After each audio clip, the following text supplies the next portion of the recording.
Assalamualaikum warahmatullahi wabarakatuh. Kembali lagi bersama saya Faisal Anugrah, kumaha dararamang pangestu. Semoga kita sehat selalu, diberikan rezeki yang halal dan melimpah, serta mendapatkan kebahagiaan dunia dan akhirat. Amin Allahumma amin. Baiklah teman-teman, berbicara seputar Al-Quran. Mengapa Al-Quran penting bagi kita? Jawabannya adalah karena Al-Quran memiliki banyak hikmah dan manfaat yang dapat kita ambil. Salah satu manfaatnya adalah sebagai pemberi syafaat pada hari kiamat kelak nantinya bagi para pembacanya. Rasulullah Shallallahu Alaihi Wasallam bersabda, Iqra'ul Qur'ana fa innahu ya'ti yaumal qiyamati syafi'an li ashabih. Rawahu Muslim. Bacalah Al-Quran karena sesungguhnya Al-Quran itu akan datang pada hari kiamat sebagai pemberi syafaat bagi orang-orang yang membacanya. Hadis riwayat Muslim.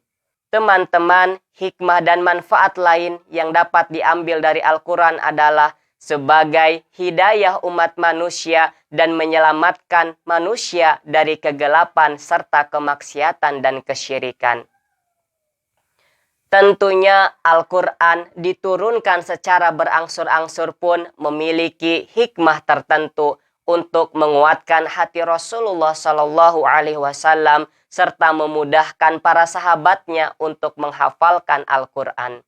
Begitu pentingnya Al-Quran sampai-sampai Rasulullah Shallallahu Alaihi Wasallam mendahulukan serta mengutamakan orang-orang ataupun sahabat-sahabat sesuai kadar hafalan Al-Qurannya. Bahkan Rasulullah Shallallahu Alaihi Wasallam juga mendahulukan jenazah sahabat yang banyak hafalannya untuk dikebumikan terdahulu ketika berguguran di medan perang. Sebagaimana Allah Subhanahu wa taala berfirman dalam surah Al-Qamar ayat 17. A'udzu billahi minasyaitonir rajim. Bismillahirrahmanirrahim. Wa laqad yassannal Qur'ana lidzikri fahal mim muddakir. Surah Al-Qamar ayat 17. Dan sungguh telah kami mudahkan Al-Quran untuk peringatan. Maka adakah orang yang mau mengambil pelajaran? Surah Al-Qamar ayat 17. Kemudian para alimil ulama serta para salafus soleh juga berlomba-lomba dalam kebaikan. Fastabiqul khairat untuk menghafalkan Al-Quran. Bahkan mereka semua termotivasi akan adanya surah Al-Qamar ayat 17 ini. Dan juga mereka takut akan peringatan yang diberikan oleh Rasulullah Sallallahu Alaihi Wasallam dalam sebuah hadis yang berbunyi, Innalladzi laisa fi jawfi syai'un minal Qur'an kal baitil kharabi. Rawahu Tirmidzi. Kemudian timbul pertanyaan di benak kita masing-masing untuk diri saya pribadi maupun untuk teman-teman semuanya. Kapankah terakhir kali kita membaca Al-Quran? Bagaimana bacaan Al-Quran kita? Apakah sudah fasih ataukah masih dalam proses pembelajaran? Dan apakah kita sudah mulai menghafalkan Al-Quran? Mari kita jawab bersama sesuai kadar kemampuan kita. Bagi yang belum bisa membaca atau mengeja Al-Quran, mari bersama untuk terus belajar memperbaiki bacaan Al-Quran. Dan bagi kita semua yang sudah mulai bisa membaca Al-Quran, maka teruslah membaca Al-Quran di setiap harinya. Jangan sampai di satu hari pun kita tidak membaca Al-Quran.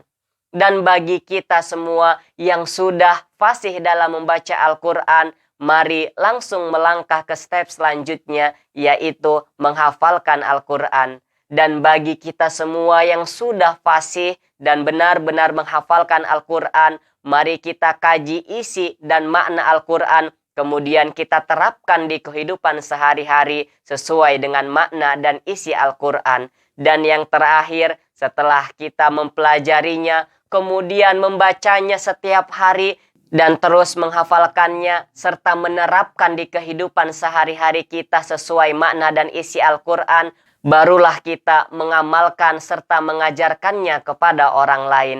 Khairukum man ta'alamal Qur'an wa 'allamahu. Sebaik-baik kalian adalah orang yang mempelajari Al-Quran dan mengajarkannya. Hadis riwayat Bukhari. Itulah teman-teman salah satu cara untuk kita memuliakan Al-Quran. Dan pada akhirnya semoga kita termasuk orang-orang yang senantiasa bersama Al-Quran di kehidupan sehari-hari kita. Dan mendapatkan syafaatnya pada hari kiamat kelak nantinya. Amin Allahumma amin. Dan jangan lupa juga untuk terus belajar menjadi pribadi yang lebih baik. Saya Faisal Anugrah, salam sehat untuk kita semua. Wallahu a'lam bishawab. Wassalamualaikum warahmatullahi wabarakatuh.